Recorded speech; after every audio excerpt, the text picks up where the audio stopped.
Alô, olá, alô, vai tudo bem? Bem-vindos ao Café com Crime, o podcast onde você pode ser o aficionado por crimes reais que você é, sem julgamentos. Já é Natal, gente? Vai ser um Natal meio esquisito, né? Mas tudo em 2020 tá sendo um pouco diferenciado. Chegamos nessa época do ano que eu boto uma playlist de músicas de Natal em loop, assim, e passo o dia comendo panetone e tomando café e pesquisando sobre crimes, né? Porque é isso que eu sei fazer da minha vida. Mas, apesar disso tudo ser super gostosinho, vocês sabiam que essa época do ano, na verdade, é bem tensa? Um estudo de 2017 do cientista político Lucas Novaes, a partir de dados do DataSUS, né, que é o Ministério da Saúde, mostra que, em média, os assassinatos quase que dobram no Natal e no Réveillon, aqui no Brasil. É bizarro, né? Esse índice em dias normais é de 150 casos por dia. Já nos 2 feriados que eu mencionei, de fim de ano, passa para quase 300. E assim, apesar do aumento possivelmente se dar por crimes passionais, né, quando tá todo mundo reunido em família, bebendo, enchendo a cara, e aí começa a discutir, e aí o bagulho sai do controle, sabe? Aquela coisa bem emoções à flor da pele.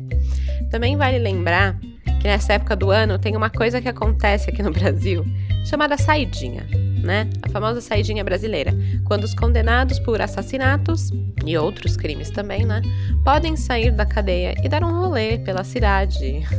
Essa semana mesmo foi noticiado que a Suzane von Richthofen, que foi presa por matar os pais, a Ana Carolina Jatobá, que é condenada pela morte da enteada, né, Isabela Nardoni, e a Elise Matsunaga, que foi condenada por matar e esquartejar o marido. Todas elas saíram do presídio para usufruir do direito que tem a saída temporária. E que, aliás, esse ano, essa saída temporária, ela tá mais longa do que o normal. Os detentos em regime semiaberto, aqui no estado de São Paulo, eles vão ter 15 dias de saída temporária agora no Natal e no Ano Novo, que é 5 dias a mais do que os anos anteriores, né? Eles saem agora no dia 22 e tem o retorno marcado para até dia 5 de janeiro. E isso aconteceu esse ano porque os presos do regime semiaberto, no total, eles têm direito a 35 dias fora do sistema prisional. E esse benefício normalmente ele é dividido em feriados, datas comemorativas, tipo Dia das Mães, Dia dos Pais, fim de ano e tudo mais. Mas por conta da Covid, isso estava suspenso, né? Estava suspenso desde março. Então, né? Enfim, gente, é Natal.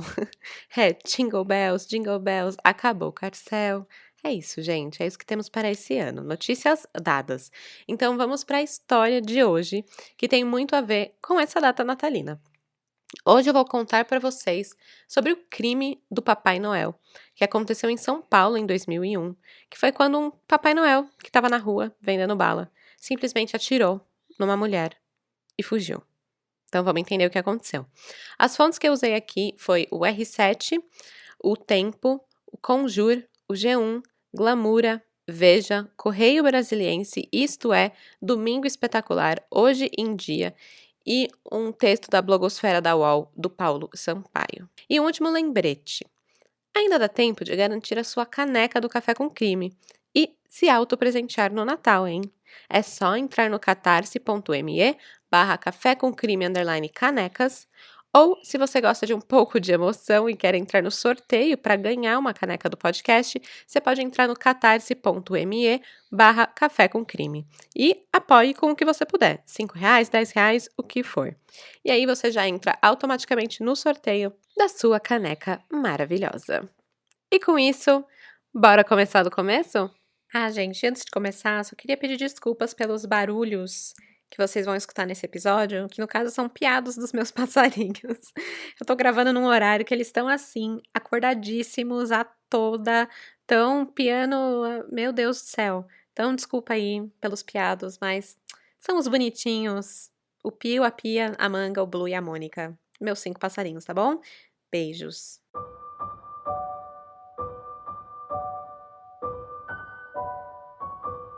Dia 17 de dezembro de 2001. Imagina que a rua, nessa época do ano, já estão cheias de luzes pisca-pisca, tem gente correndo pra lá e pra cá com sacolas de presentes, os shoppings estão cheios, bem movimentados para quem ainda não comprou nada, mesmo sendo que o Natal tá aí a uma semana de distância. E claro, tem sempre alguns papais noéis por aí, né, fazendo aparições inusitadas, vendendo balas nos semáforos e enfim. Às 9h15 da manhã, a publicitária Renata Guimarães Archila, de 22 anos, ela estava indo em direção ao seu trabalho no Morumbi. Ela estava passando perto de um shopping, então por isso a rua estava bem movimentada, causando um pouco de trânsito, o que fez com que ela precisasse diminuir a velocidade do carro dela e quase parar o seu Palio próximo de um semáforo, onde tinha um Papai Noel vendendo doces. O homem que estava fantasiado se aproximou do carro dela, como se ele fosse vender doces, né? Só que ela fechou a janela. Aí o homem ficou ali parado, encarou ela e sacou uma arma. O Papai Noel disparou 3 tiros através do vidro, acertando 2 na cabeça de Renata e 1 no braço. O primeiro tiro foi na bochecha, que fez um rombo na lateral do rosto de Renata. Apesar disso, ela continuou consciente. Ela levantou as mãos para tentar abrir os olhos, tocar o rosto, ver o que tinha acontecido ali. E foi aí que ela levou o segundo tiro, que pegou no seu braço esquerdo. Logo em seguida, veio o terceiro tiro, que pegou a parte superior do lábio e se alojou na coluna vertebral da Renata. O Papai Noel, vendo o rosto ensanguentado já da sua vítima, ele se dá por satisfeito e se afasta da cena do crime. A Renata, ela olha pelo retrovisor e ela vê o homem tirando a sua fantasia de bom velhinho e deixando ali na rua, à mostra. O que também acabou ficando à mostra foi o rosto do atirador. Como se nada tivesse acontecendo, ele entra num carro que estava estacionado ali perto e vaza, sem mais nem menos. As pessoas da rua que observavam o crime, né, cometido ali, numa via pública e em plena luz do dia, ligaram para a polícia. A Renata ainda estava consciente, abriu a porta do carro, estava completamente atordoada pelo atentado à vida dela que ela tinha acabado de sofrer. E aí, quase como um milagre de Natal, né, ela escapou da morte, mas ela ficou com o rosto bem deformado. Ali, enquanto ela estava esperando por esse socorro, ela escutou pessoas na rua dizendo que o seu rosto estava todo furado. Quando a polícia chegou, ela ainda estava consciente e pediu para não esquecerem a sua bolsa, para que ela não chegasse no hospital como uma indigente. E a Renata ainda teve força para tentar pegar os dentes que tinham caído, pensando que talvez ela pudesse recolocá-los. A Renata conta que desde o primeiro tiro que ela levou, ela sabia que aquilo não era um assalto ou coisa do tipo. Ela tinha certeza que a sua morte tinha sido encomendada. O crime que o Papai Noel tentou cometer foi de uma execução.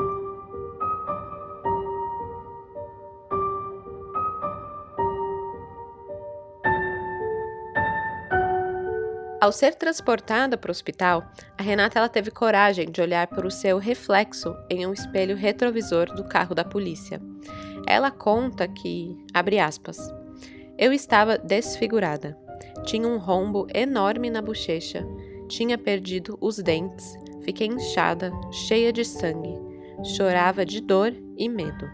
Fecha aspas. A primeira cirurgia da Renata foi para fazer a reconstituição do seu maxilar e levou 11 horas. Depois de sair da UTI, a Renata ela precisou de acompanhamento neurológico no hospital porque ela tinha ataques assim fora de si. Ela passou o Natal, o Réveillon e uma parte do início de 2002 no hospital. Foram 70 dias de internação, mas isso era só o começo. A Renata ainda passou por mais 7 cirurgias para conseguir reconstruir a sua arcada dentária e a sua face, e tudo isso ao longo de quase 10 anos.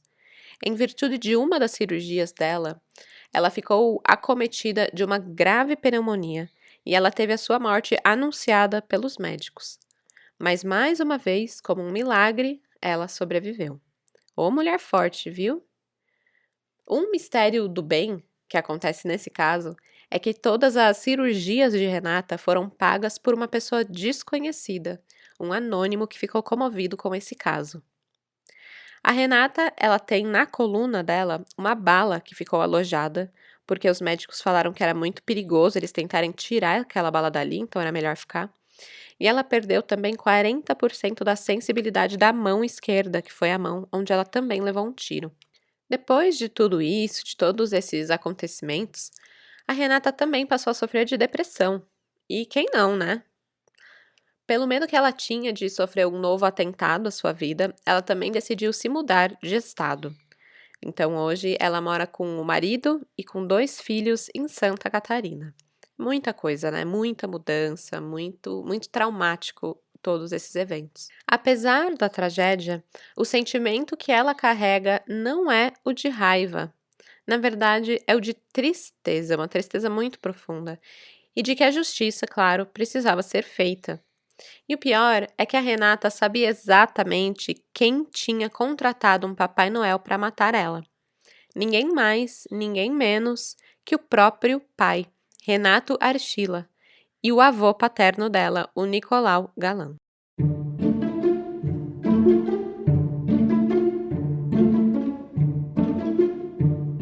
Pouco depois de sair do hospital, a Renata ela foi atendida por sua médica em casa.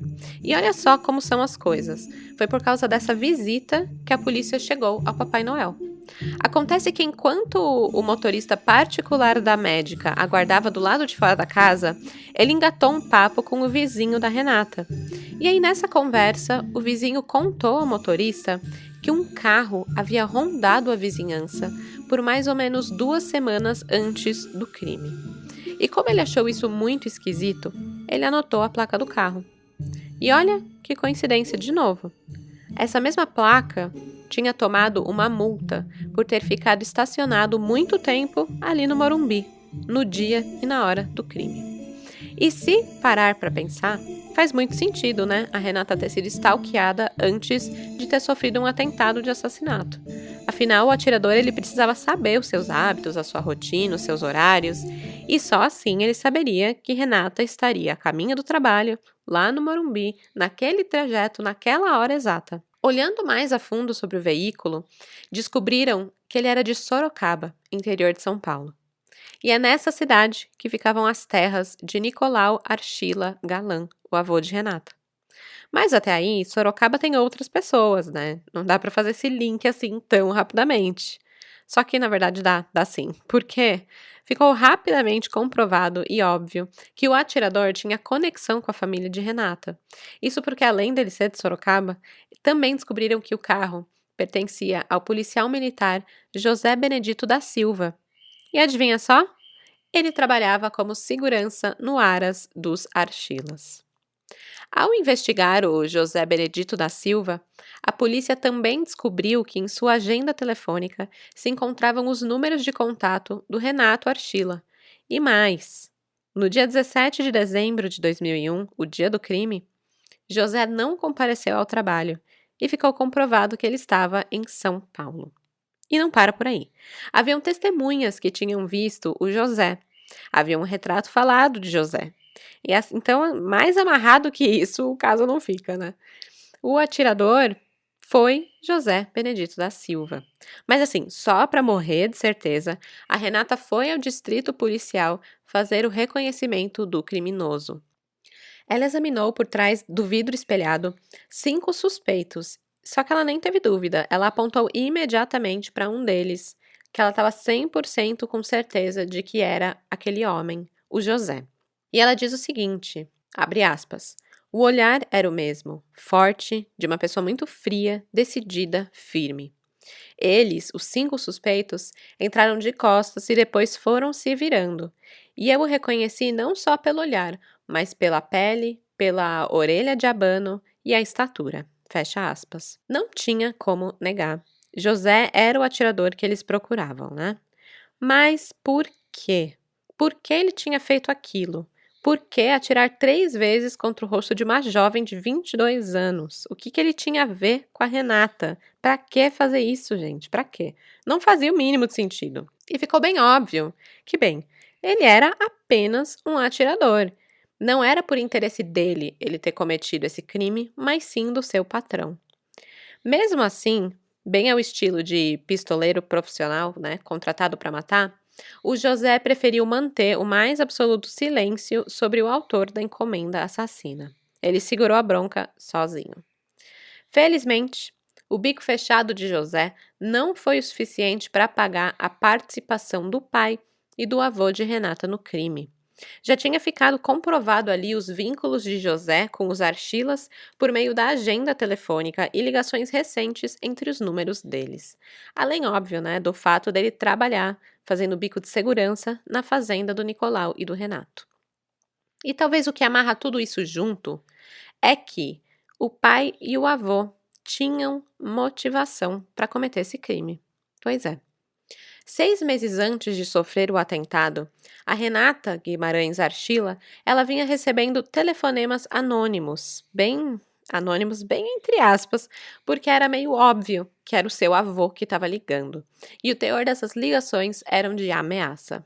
Acontece que o Renato, que é o pai de Renata, ele devia 144 meses de pensão. Sim, gente, são 12 anos de pensão alimentícia que ele devia. Esse valor, corrigido por juros, dava, assim, uma fortuna. Então o avô, o Nicolau, ele ligava dizendo que morto não recebe pensão e que a neta deveria pensar melhor e abrir mão dessa dívida.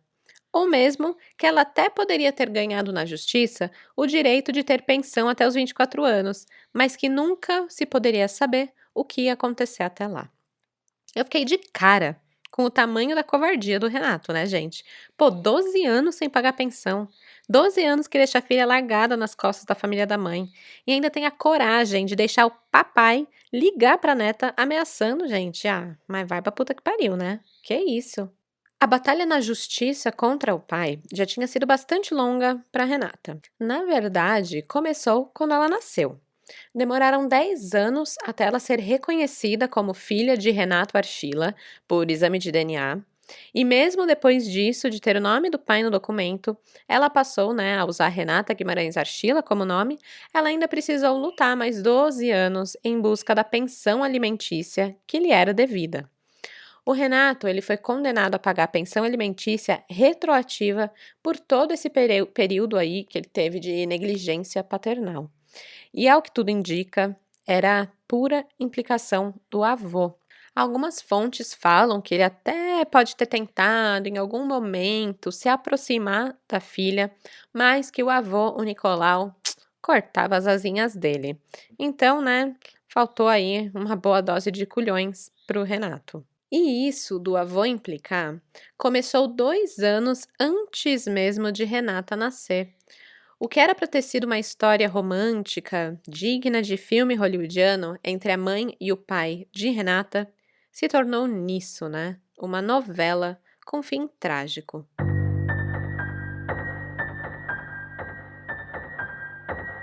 Verão, Praia do Guarujá, 1976. Foi aqui que Yara Lúcia Guimarães Chinalha, a mãe de Renata, conheceu Renato Archila.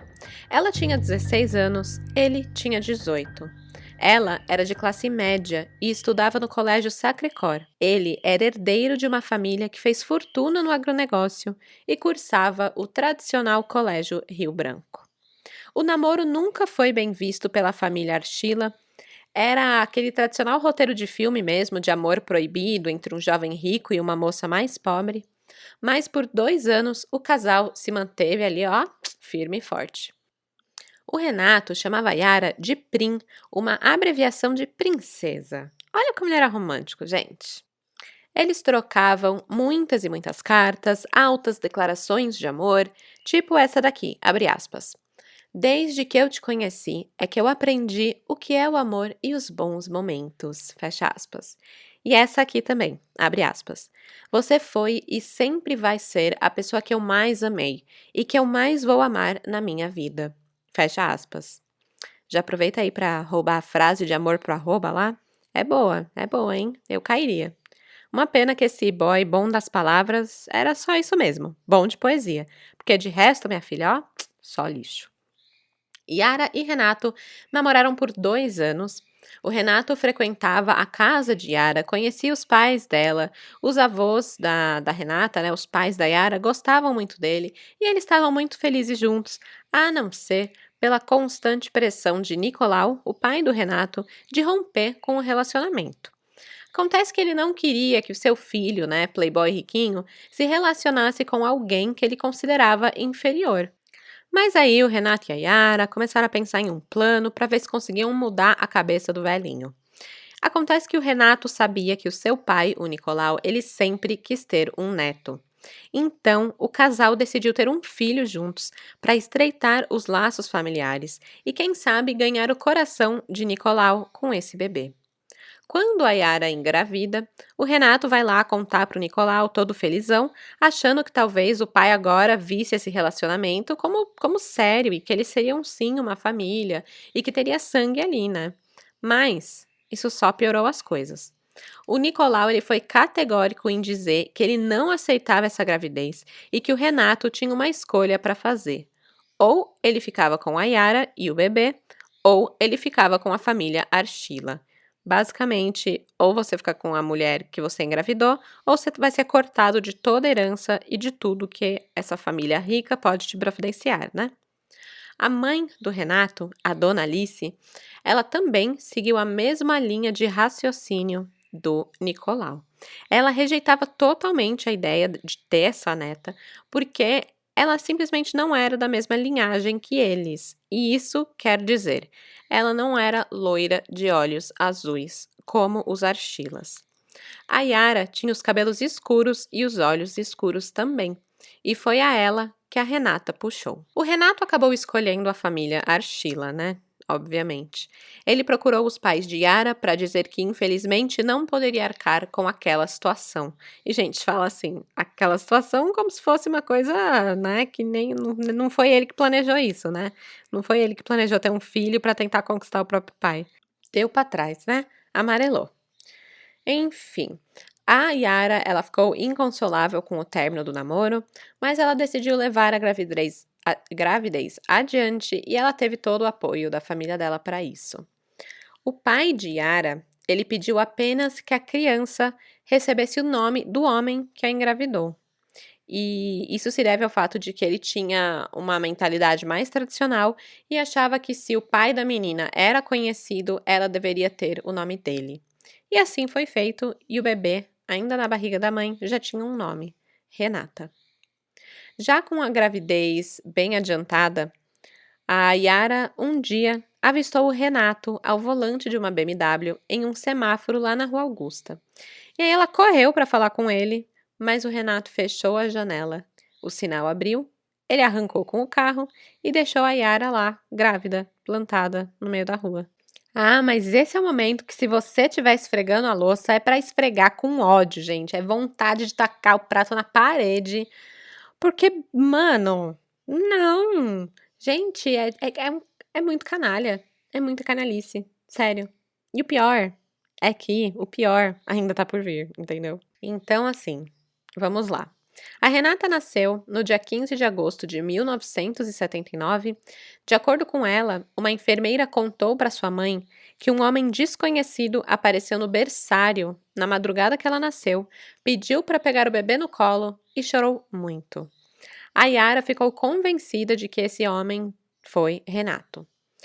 Eu só achei estranho deixarem um desconhecido, né, um homem adulto, pegar uma bebê recém-nascida, no colo, assim, sem mais nem menos, né? Bem esquisito, mas ok. 6 meses depois do nascimento da Renata, a Yara abriu um processo de reconhecimento de paternidade.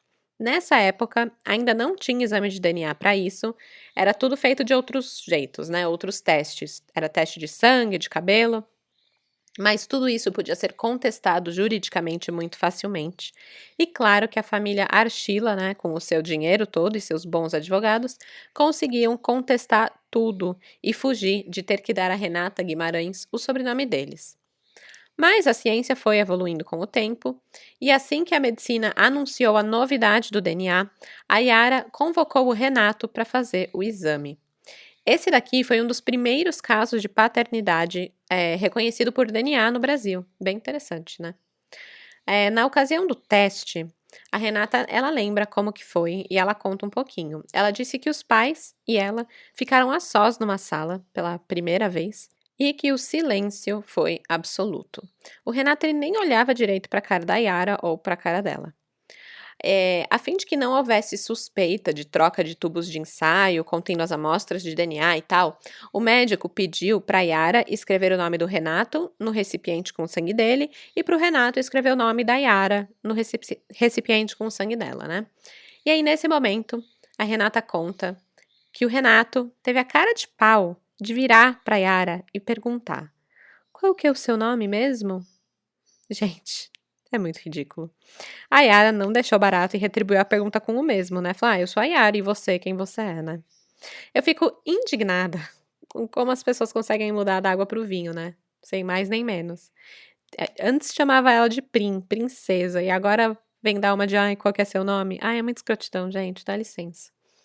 Bom, finalmente a paternidade foi comprovada. Quando a Renata estava com 10 anos, ela ganhou na justiça o direito de usar o sobrenome Archila. E aí a Yara ligou para o Renato perguntando se ele soube da novidade. E aí ele só respondeu: não tenho filha. A essa altura, a Yara tinha sido diagnosticada com câncer. Começou na mama, quando ela tinha 26 anos, aí teve uma reincidência no pulmão, uma metástase no cérebro, mas ela continuou trabalhando e aguentando firme até o fim. No dia 3 de julho de 1996, aos 36 anos, a Yara faleceu, deixando para trás uma adolescente de 16 anos. A Renata ela foi muito bem cuidada pelos avós maternos. Ela sempre estudou em colégio particular, nada faltava para ela em casa. E aos 16 anos, logo depois da morte da mãe, ela começou a receber ligações do pai. E ele parecia preocupado com ela, marcava encontro para que eles pudessem se ver, que pudessem conversar, e a Renata ficou empolgada com a ideia de poder ter um pai. Ela se arrumava toda, mas na hora de sair, ele sempre inventava uma desculpa e nunca aparecia. Depois de alguns episódios desses, ela descobriu que o pai, na verdade, só estava querendo saber o que a Yara havia deixado para a filha. E sabendo que nada faltava para Renata, ele entrou com um pedido de suspensão de pagamento da pensão alimentícia, parou de procurar a filha e deixou de depositar o dinheiro. Em 1999, a Renata entra com uma ação para fazê-lo pagar os 25 mil que ele já devia a ela naquela época. Cara, eu não consigo nem imaginar como isso deve ter sido para Renata. É um cara que foi um boy lixo escroto com a mãe dela e depois conseguiu ter as mesmas atitudes com ela, com a filha, iludindo ela, manipulando ela por informação e depois tudo que ele fez, né? Bom, olha só. É aquela coisa, tal pai, tal filho. O Nicolau, que é o avô paterno da Renata, ele procurou por ela lá em 1999, falando que se ela quisesse algum tipo de reaproximação com a família do pai dela, ela teria de abrir mão de todos os processos que movia contra eles. A Renata tinha pensão garantida judicialmente até os 24 anos ou até ela se formar na faculdade. E Nicolau, sendo o escroto sênior da família, ele queria garantir que ela não receberia nada da família Archila, porque afinal ela não tinha os olhos azuis e não era loira que nem eles. Foi nessa época que ele começou a ameaçar a Renata, dizendo que tinha conhecimento de todos os passos dela por meio de pessoas contratadas por seus advogados. A vida toda ficou sempre muito claro para Renata que ela era um incômodo, um estorvo para a família do pai. E de nada surpreenderia se ela também fosse considerada uma oportunista para a família Archila, né? Afinal, ela era a única filha de Renato que estava pedindo judicialmente pelo seu direito de ter uma pensão alimentícia. E ela também era a única herdeira da fortuna dos Archilas. Nessa época, o Nicolau estava com 81 anos e ele já sabia que não tinha muito mais tempo pela frente. Então, ele já sabia que em breve ele deixaria todo o seu dinheiro, talvez para uma menina que nem mesmo era considerada da família.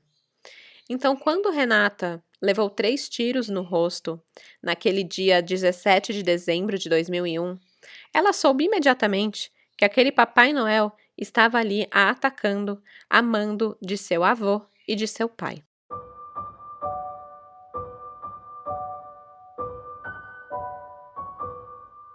Em julho de 2006, o policial militar José Benedito da Silva, o Papai Noel desse caso, ele foi condenado a 13 anos e 4 meses de prisão por tentativa de homicídio à publicitária Renata Guimarães Archila. O seu crime teve alguns agravantes, sendo que um deles era exatamente por ele ser um policial militar, né? Uma pessoa que é incumbida por dever do seu ofício de garantir a proteção da sociedade. E além disso, ele é preparado pelo Estado a usar armas, imobilizar transgressores da lei, tudo em nome, né, da repressão da criminalidade, mas não. Ele preferiu usar esse poder que foi dado a ele, para se tornar um criminoso e atacar uma jovem que não tinha, no momento do crime, nenhuma possibilidade de defesa. Agora, sabe como é, né? Para prender gente que tem grana, a condenação nunca vem assim fácil. Então vamos lá. Vocês sabem aquele jogo ou musiquinha do Escravos de Jó? Cara, exatamente esse caso. Escravos de Jó jogavam caxangá. Tira, põe, deixa ficar. É isso, gente. É tira, é põe, é tira, põe, tira, põe. É isso. Ai, vamos lá. Dia 12 de agosto de 2008, Nicolau Archila Galan, de 81 anos, e o filho dele, Renato Greenbeck Archila, de 49 anos, foram presos na casa onde moravam, nos Jardins, né, que é uma região bem nobre aqui de São Paulo. Os dois eles estavam em casa e a polícia negociou a rendição deles para evitar que eles precisassem invadir o local. E aí eles ficaram muito surpresos pela prisão, porque eles não tinham sido indiciados no processo e eles disseram que eles estavam sendo vítimas de algum tipo de equívoco. Então, desde o começo, eles jogaram com a carta da inocência, né? Então, em agosto, põe na cadeia. Mas apenas 2 meses depois, foi tira da cadeia. Tira, põe, deixa ficar. Dia 21 de outubro de 2008, o Renato Archila deixa o 13º Distrito Policial lá na Casa Verde, onde ele estava detido, pois ele teve um pedido de habeas corpus aceito pela 4ª Câmara Criminal do Tribunal de Justiça de São Paulo. Assim como seu pai, o Nicolau, né, que cumpria prisão domiciliar por conta da idade. Então, os dois ganharam o direito de responder em liberdade. O Renato ele continuava sustentando que ele era inocente. Nessa época, ele disse, abre aspas, nunca faria isso com a minha filha, fecha aspas. E ele ainda acusou a Renata dizendo, abre aspas, nunca vi uma filha querer o mal do pai como ela quer o meu, fecha aspas. Ai, muito cara de pau. Pro advogado Marcial Holanda, que era o assistente de acusação trabalhava para Renata, ele lamentou muito essa decisão, né, de ter sido favorável aos réus e entendeu que eles representavam uma ameaça à vida de Renata, né, que era sempre um risco pendente ali, um pesadelo sem fim. E até por isso, né, que a Renata, ela tinha se mudado de estado sem nunca dar o endereço nem nada, porque ela não queria que os caras soubessem onde ela estava. Mas não tinha nada que eles pudessem fazer judicialmente falando, né? Nesse momento, cabia apenas esperar a pronúncia da juíza do caso determinar que os réus iriam a júri popular. Então, o advogado, ele estimou que isso deveria ocorrer em novembro ainda daquele mesmo ano, de 2008. Quando soube da decisão judicial que colocou o pai em liberdade, a Renata, ela não mostrou desânimo, não. Pelo contrário. Ela disse que essa decisão dava forças para ela batalhar ainda mais para que a justiça fosse feita. Ela falou que isso não era uma derrota, que ela já tinha vencido até agora de forma correta e que ela tinha certeza que eles iriam a júri popular. Cara, que mulher, né? Que positivismo. Eu queria muito ter metade, nem metade, 1/3 desse positivismo. Eu já ia estar muito feliz. Muito guerreira essa mulher, sério. Só aplausos para essa sobrevivente. Depois desse tira e põe na cadeia, A juíza, ela decide que o caso vai a júri popular em março de 2009. Então, teoricamente, deveria começar o julgamento por volta ali dessa época. Porém, queridos crimezeiros, a defesa conseguiu protelar o julgamento até 2017. Sim, 16 anos desde que o crime tinha acontecido. Demorou tudo isso para os mandantes serem julgados. A essa altura, só o Renato Archila seria julgado. O Nicolau Archila Galan, que também era acusado de ser mentor desse crime, ele conseguiu se livrar por conta da idade avançada e de um câncer. Ele morreu aos 89 anos, no final de 2010. Em fevereiro de 2017, o julgamento de Renato Archila começou. No fórum, a Renata evitou contato com o pai, que tinha planejado matá-la, né? Porque, obviamente. Quando o Renato foi interrogado, ela se retirou do plenário e ficou atrás de uma porta para não o ver. Ela só queria ouvir o que ele tinha para dizer. E tudo que ela ouviu foi o pai negando e negando. Ele disse que ele era um cuidador da vida, pois ele cuidava de cavalos no seu Aras. É sério, gente, ele comparou a vida da filha com a vida de um cavalo, né? O pior é pensar que realmente ele cuidava de cavalos, mas da filha ele não cuidou. Bom, no depoimento dele, as coisas só vão piorando. Ele vai usando o seu status e o seu privilégio para afirmar que ele é uma boa pessoa. Não, né, moço? Ele apresenta o diploma dele do Colégio Rio Branco e da Fundação Getúlio Vargas como certificado de que ele é um ser superior. E aí ele pergunta se alguém ali achava que um homem como ele, estudado, cometeria o crime de qual ele estava sendo acusado. E a resposta é sim, Renato, eu acho. Em outro momento, quando questionado se ele sabia que José Benedito da Silva, que foi recrutado no Aras dele, né, era policial, ele é bem irônico e ele devolve a pergunta falando: quando você está no shopping Iguatemi, por acaso pergunta ao dono da loja se ele tem conhecimento de que o segurança é policial? Tipo, gente, que tipo de pergunta é essa? Sim, você deveria saber quem você contrata, né? A juíza, aliás, ficou bem irritada e falou que não era para ele ficar fazendo perguntas e sim responder o que era perguntado para ele. Outra coisa bem absurda é que em uma página do processo, o Renato afirmava que o valor da pensão afixado para Renata estava acima das possibilidades dele pagar e que, lamentavelmente, ele não tinha condições de levantar aquela quantia em razão das enormes dificuldades financeiras pelo qual ele passava. Tipo, sério, gente, o cara tem uma criação de 120 cavalos. Ele tem aras, tem terras, tem casa no jardim. Enfim, a hipocrisia, né? Ainda foi levantado durante o julgamento o fato de Renato, após saber que a filha tinha sofrido um atentado à vida, não ter ligado nenhuma vez para saber se ela estava bem, se tinha saído do hospital e enfim. E aí o advogado de Renato diz o seguinte sobre isso durante o julgamento, abre aspas. Evidente que eu não coloco em questão aqui se o réu é um bom pai, porque isso ele nunca foi mesmo. Eu chamo a atenção, aí sim, para a conduta de um culpado que constatou que o seu plano deu errado. Fecha aspas. Por 6 votos a 1, os jurados decidiram que Archila é culpado por tentativa de homicídio duplamente qualificado, motivo torpe e recurso que dificultou a defesa da vítima, além do agravante do réu ser pai da vítima. O Renato ele foi condenado pelo Tribunal do Júri a 10 anos, 10 meses e 20 dias de prisão em regime fechado por encomendar o assassinato da própria filha. Só que, mesmo tendo sido condenado, o réu vai recorrer em liberdade e saiu pelos fundos do Fórum Criminal da Barra Funda. Aí, claro que rolou uma revolta pelo cara ter sido condenado, mas poder sair andando livremente do fórum. Porém, a juíza explicou essa decisão da seguinte forma, abre aspas. O crime ocorreu há 16 anos, o réu é primário, de bons antecedentes, possui ocupação lícita e residência fixa. Não se furtou em nenhum momento a aplicação da lei penal.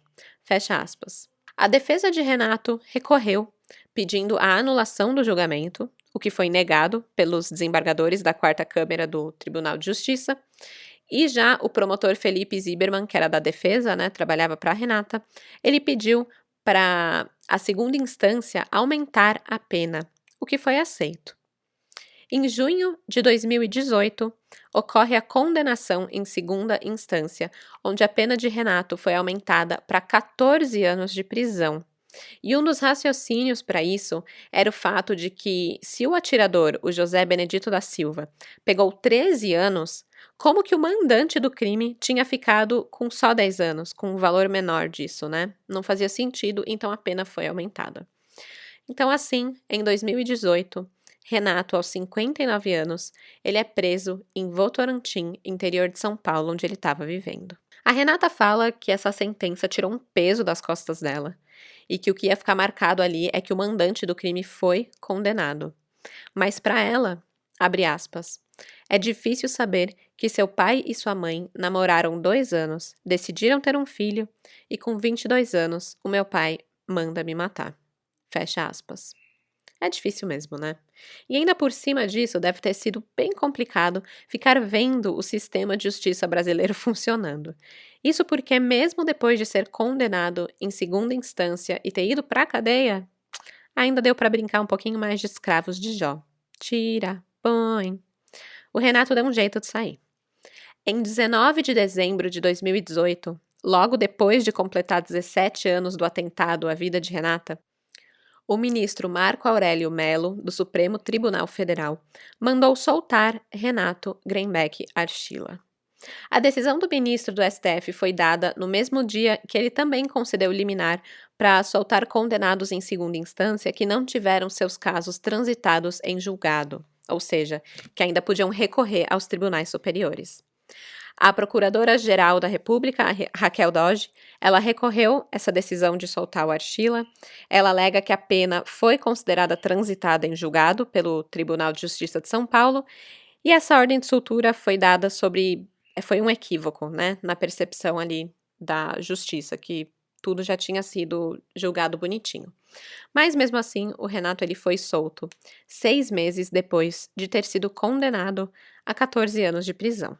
3 meses depois disso, em março de 2019, o STF cassou a liminar que determinou a soltura do Renato. Essa decisão atendeu o recurso da Raquel Dodge, né? Com isso, o Renato volta a cumprir a pena de 14 anos em regime fechado. Tira, põe, deixa ficar. E agora finalmente chegou no deixa ficar, né? É claro que agora em 2020 os advogados do Renato tentaram usar a Covid-19 como uma ferramenta para tentar tirar o Renato da prisão, mas não colou. Ele tá lá, presinho, da Silva, e acho que agora para ficar, né? Pelo menos ficar 1/3 da pena até ele poder cumprir o restante no semiaberto. A Renata conta que depois de tudo isso que ela passou, ela está em busca do perdão. Mas não que ela espera que o pai vai pedir desculpas para ela, isso ela sabe que não vai acontecer. Mas ela busca uma maneira do próprio coração perdoar a família. Até porque não faz bem carregar essas coisas, né? Ela diz que ela sempre tentou se relacionar com a família do pai porque ela tinha curiosidade de saber a sua origem, de onde que ela veio, como era a família do pai. E enfim, né, gente, coisas normais que todo mundo gosta de saber sobre si mesmo, sobre a sua linhagem. Mas eles sempre acharam que tudo aquilo era pelo dinheiro. Sobre a herança, Renata diz o seguinte, abre aspas, esse dinheiro só me trouxe dor e tristeza. Se algum dia eu herdar, quero transformar em alguma coisa boa. Fecha aspas. A Renata ela fala que ela pretende doar o dinheiro a projetos sociais.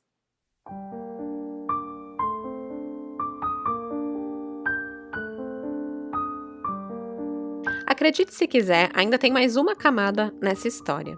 Sabe o José Benedito da Silva? O Papai Noel que foi preso, julgado, condenado a 13 anos de prisão por ter atirado contra a Renata? Bom, ele cumpriu 1/3 da pena e foi colocado em liberdade. Mas infelizmente a prisão não conseguiu reeducar o José e o reinserir na sociedade com sucesso. Bem triste. Em 2020, ele volta a cometer um crime, e do mesmo estilo que ele tinha cometido lá em 2001. Em março desse ano, o José Benedito ele alegou que ele estava bebendo com uma pessoa em um bar da cidade, quando uma pessoa teria chegado neles e os contratado para danificar o veículo de um alvo. E ele e o comparsa toparam. Ele então perseguiu uma guarda civil e danificou o veículo dela com machadadas. Isso aconteceu em Jundiaí, interior de São Paulo. Durante essa ação, esse ataque que o José estava cometendo, a mulher, que estava com um outro guarda civil, baleou o ex-PM na perna. E aí o comparsa dele conseguiu fugir, mas porque ele foi baleado, ele acabou sendo preso. De acordo com a Guarda Civil Municipal de Jundiaí, uma equipe foi informada de que havia um homem baleado na cidade, e aí chegaram no local e constataram que o José Benedito, eles tinham sido responsáveis por perseguir a agente da Guarda Municipal e danificar o veículo dela com machadadas. A agente alegou que ela tinha sido perseguida durante o mês inteiro de fevereiro e que passou a ser escoltada por outro agente desde então. Aquela antiga técnica do José Benedito de dar aquela stalkeada no alvo antes de cometer o crime. Ainda de acordo com a Guarda Civil, o José ele recebeu atendimento médico e, na sequência, foi levado para a delegacia, onde foi autuado por ameaça, danos e lesão corporal. Ele, de novo, fechou o bico, não informou quem o contratou e não dedurou o comparsa que fugiu. Dessa vez, ele não estava vestido de Papai Noel. Ai, né? Com todo respeito aos homens de respeito, mas, gente, quanto macho escroto nessa história, né? Puta que pariu. Essa história é basicamente um compilado de todas as escrotices que um cara poderia fazer. É covarde na hora de assumir, covarde na hora de lidar com os problemas, covarde na hora de lidar com a justiça, covarde na hora de enfrentar a filha. Deviam atualizar a definição de covarde no dicionário para Renato. E perdão aí a todos os Renatos que são legais, mas vocês têm um xará que é simplesmente péssimo. E olha mais isso, eu tava pensando aqui. O Papai Noel, né? Vamos lá. Vocês notaram o nome do avô da Renata, né? Que eu acho que ele era o manda-chuva mor desse rolê todo. É o Nicolau. O nome do Papai Noel também é São Nicolau. Só que esses dois velhinhos são opostos aqui, né? Um que dá presentes e ama crianças e o outro que só traz morte e desgraça para a vida da própria neta. Não é uma coincidência meio bizarra que o Nicolau, que foi mandante do crime, teve um personagem ali de Papai Noel, que era o atirador do crime? Eu não sei, é bizarro, né? A única coisa que eu posso dizer é que se existe algo aparentemente bom, tipo um Papai Noel, vai ter alguém que vai conseguir transformar isso em algo ruim, tipo o Nicolau. Sempre tem, né? Sempre dá. Mas é o seguinte, fiquem longe do meu Natal. Natal aqui, ó, é sagradinho, só nas playlists de Natal, gente, é tão legal. Noite feliz, noite... Não, pera, noite feliz não, né? Isso é, tô no ritmo dos escravos de Jó que tá na minha cabeça. Ah, meu Deus, tá difícil de desligar. Mas enfim, eu vou terminar esse episódio e vou ficar até o dia 25 de dezembro só no Jingle Bells, gente. Jingle Bells, acabou o carcel. Um Feliz Natal e boas festas pra vocês, crimezeiros. Ah, não, mentira. Já tô me despedindo, mas ainda não, gente. Volta aqui.